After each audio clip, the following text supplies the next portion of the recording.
और नमस्कार दोस्तों, दोपहर का 12 बज चुका है। उस वक्त रुक करेंगे नेपाल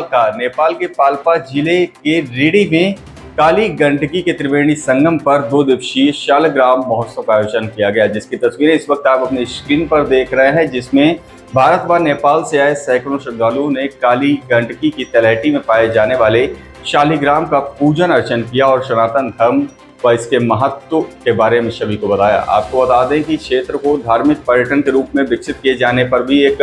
संगोष्ठी आयोजित की गई, जिसमें विभिन्न सनातन धर्म के विद्वानों ने शालिग्राम के महत्व पर जोर दिया। 2 दिवसीय महोत्सव के दौरान शालिग्राम का पूजन अर्चन एवं काली गंडकी नदी के त्रिवेणी संगम पर आरती का आयोजन किया गया। नेपाल के लुम्बिनी प्रदेश सरकार एवं स्थानीय निकायों के संयुक्त आयोजन में किए गए इस महोत्सव में भारत व नेपाल से आए हुए विभिन्न विद्वानों ने बताया कि धार्मिक रूप से शालिग्राम का सनातन धर्म से कितना महत्व है और इस पर अपनी राय भी व्यक्त की। ऐतिहासिक हिसाबले हेर्दा धेरै दार्शनिक गुरुहरू हाम्रो यो पवित्र भूमिमा जन्मिनुभयो, तपस्या गर्नुभयो र धेरै कुराहरू हामीलाई छोडेर सम्पत्तिको रूपमा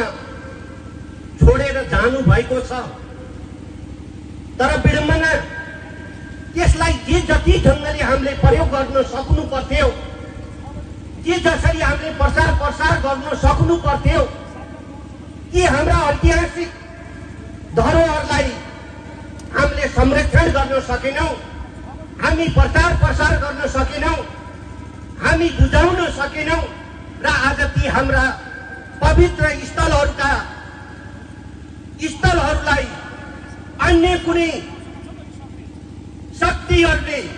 आज हाम्रा हुन् भनेर परिभाषित गर्न खोजिराखेको अवस्था छ।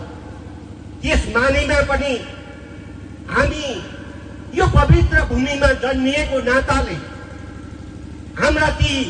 ऐतिहासिक धरोहरको संरक्षण गर्ने, सम्वर्धन गर्ने त नैतिक रूपमा त्यो जिम्मेवारी र दायित्व तपाईँ हामी सबैको हो भन्ने ठानेर